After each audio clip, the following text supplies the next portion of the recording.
Hi Aquarius, mid-November, mid-month of November 2024, kuha lang tayo ng ilang messages para sa inyo. As usual, mensaheng gabay lamang po. Hingan na rin po natin ng mensahe itong paparating na full moon in the sign of Taurus. Ngayong November 15, we'll see anong kailangan marinig ng mga Aquarius ngayon. Maring hindi ko maipakita yung pag-shuffle ng baraha dahil nagpo-focus na po ang ating camera. Medyo meron tayong difficulty na kinakaharap sa camera. But anyway, wag kayong mag-alala. Sinashuffle po natin mabuti ito. Tayo pa rin po yung live na live sa ating YT. Babalikan ko kayo maya-maya. Aquarius, mid-month of November, message. Mid-November 2024, Aquarius, anong kailangan nyo marinig? Mid-November, guidance po para sa mga taong ito. Okay, may umaangat na. The Queen of Pentacles. Sige, eto po tayo dyan. Umaangat sila. Okay, isa-isahin natin. Isa-isahin natin. The Ace of Swords is here. The Strength card. The Queen of Pentacles. Okay, merong kumpol na rin bumagsak dito. The High Priestess.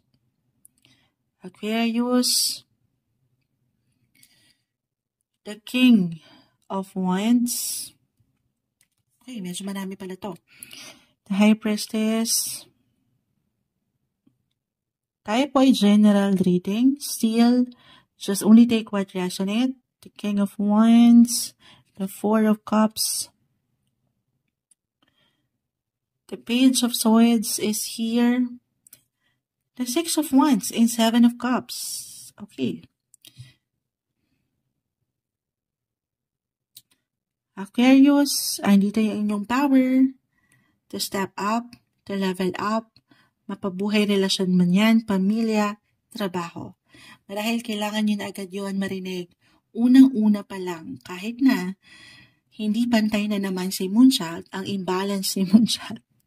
Patawarin nyo ako, Pero, yung strength in you, na mapaangat yung leadership. Okay? Yung pagiging matalino nyo rin. Six of Wands. Maring may pag-angat talaga. May pag-increase. Dire-diretso tayo. Para sa ilan sa inyo, ngayon pa lang, meron kayong maaring matanggap na good news when it comes to your career, trabaho, maging ano pa man yan. May pag-init po. Your career will be on fire mid-November.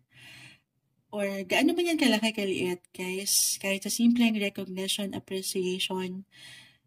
Kasi umaangat yung boss-like, pagiging leader nyo, pagiging independent, at pagiging matalino. Hindi nyo pa man yan ma-realize, andito yung strength in you, Aquarius, na magampanan ang mga gawain, responsibility, pagdating sa part na ito. Claim na natin yan. Okay? Dito higit kayong magiging higit kayong makapag-provide with Queen of Pentacles, especially for some na mga providers talaga or breadwinners sa family. Other messages, speaking of family or relationship area, napakalawak ng usapin ito.